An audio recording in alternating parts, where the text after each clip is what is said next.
bé bên kia đó giờ nó của mấy bài trong lịch nó thôi nó chụp không gì nữa mấy bài lúc sáng nhớ họ tân nhớ đó nhớ trong thành phố Hồ Chí Minh nó có trong lịch nó bên một lúc nó lo tháo đi lúc đó ta tỏi ra nó tao chín tao lần tao ăn tới nó mù nó cho nên phải sửa mù xe nó nên là bên dưới nhau hỏng mù nó chứ không gì nữa mù xe của tụi bớt bây giờ rõ lúc trong mà bé chờ flow à thì em ba bé chờ flow à nữa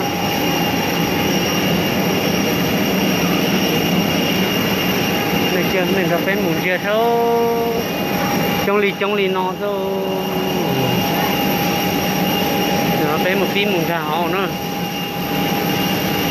cho nên sẽ tôn ta phải muốn sau sẽ nó phải muốn gần cho nhau hỏng là nó giờ ra một đó chỉ có tê luôn giờ bye chào các tê luôn mình nhớ tới những gì nhau hỏng ra sổ đồn chuối của cho nên sai nữa sao nó tiệt dìa thôi cái viên nó từ con nè cái viên nó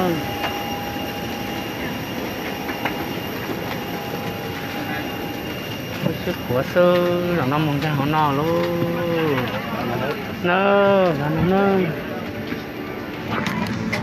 đi này chỉ trong bọn nó sẽ đó mình chỉ tao lo rồi tao lo nó cho rồi nó lúc nhau hổng nó mình để tiền nó để một chiếc chồng men nó có để chỉ có bị chụp bùa tu bị chụp bùa tu tin hình nhau hổng nò đi nữa mình chỉ có sức của lên nó cho tao tỏi dao mình chưa lúc tao tỏi dao tỏi nữa chụp lần nữa hai đâu em ơi nó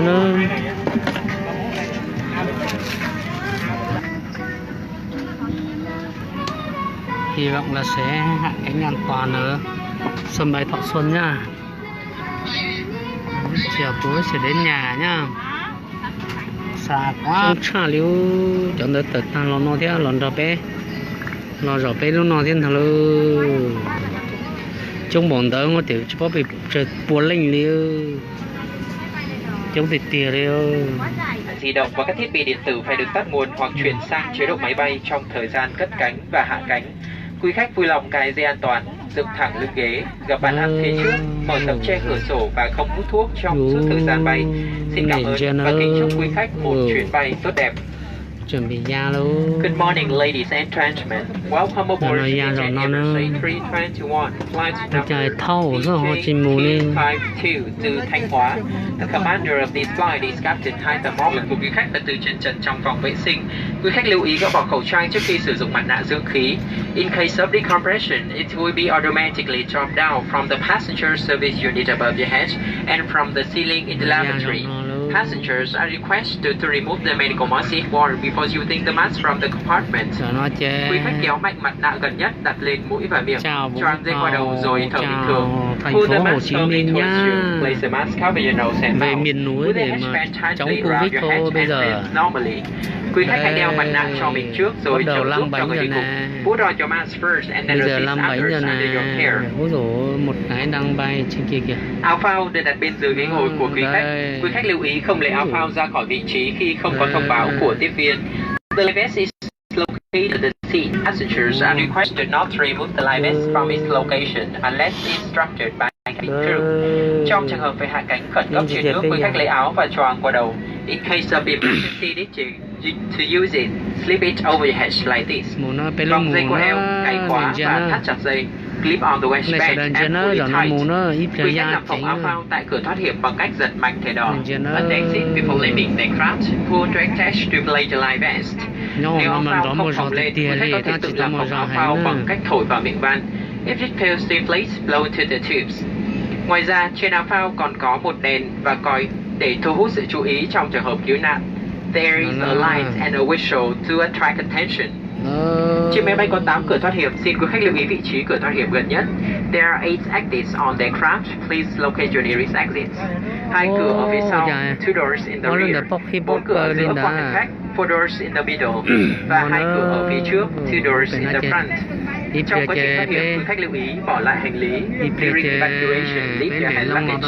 Nếu có khói trong khoang khách, quý khách hãy cúi thấp người và đi theo với đèn thoát hiểm đến cửa thoát hiểm gần nhất. If there is smoke in the cabin, please bend low and follow the emergency lights to the nearest exit. Quý khách vui lòng đọc bản hướng dẫn an toàn để đặt trong từ ghế phía trước. Please read the safety information card stored in the seat pockets in front of you carefully. Đối với hành khách ngồi gần hàng ghế có cửa thoát hiểm, cần lưu ý chỉ dẫn trên cửa thoát hiểm và chỉ được khi có chỉ dẫn của tiếp viên.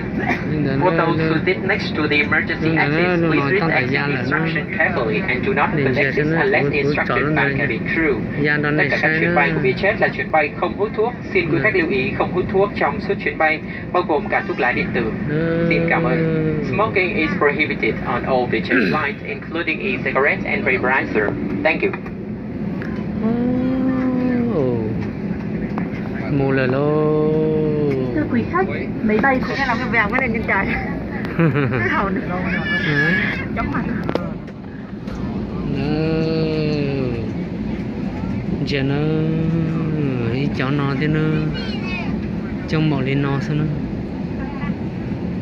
Ô, đã thì tiền liều thì chỉ có bây giờ cái số liều. Nó để chính lý nó muốn dạng là để chính cho đó lò theo lỡ. Chỉ bao liều đi luôn nhau nó thế có lên tí cho nó lon gò xương chuyển chế độ máy bay hoặc là tắt nguồn điện thoại giúp con các cái khác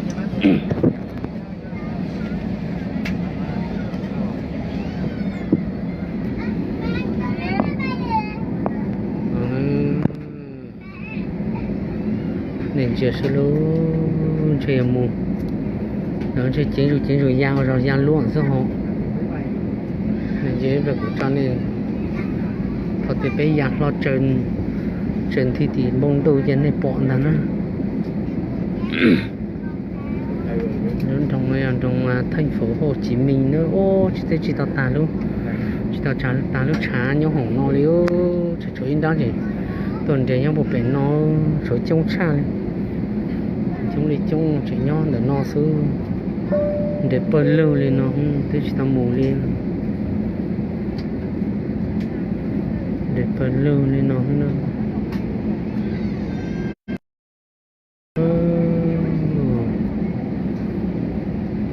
Thì là một lót chỉ có số hay tôi chỉ tao cho tao hồ rồi nó cho nó cho nữa mình chỉ nó mình要敢giữ nó mình cho ít thời gian nó cho nên ya cho tao họ nó cho ta sao nó chỉ đó là tiền lông để nó còn tràn thằng luôn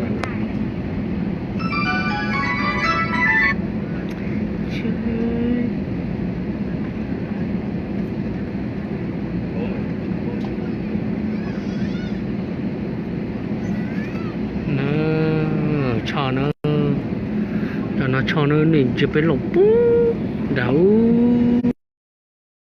thì chế thì chơi quan tâm tới nó chẳng nhớ hồ chơi chơi liên vô hiện đó nó trong hiện này bọn đó nó trong lý nó thế là nó trong chấp lại nó rồi nó chơi pi nó đợi một chơi gian đó luôn ít phải chơi để bỏ bé sợ chơi gian đó luôn nhớ hồ thì chơi bơi lưới thì lúc chơi giá gì hiện đó tí nữa mình chơi nó cho cái gian đó nó xong đó chơi kia chiến dù luôn kia một giờ luôn này bỏ chim mình luôn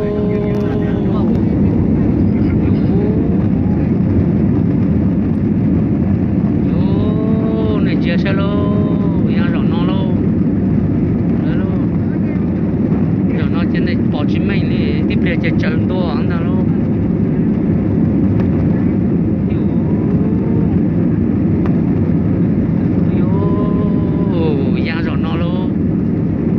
xe luôn trời lo rộng non ta luôn mà tao phải muốn nó mua luôn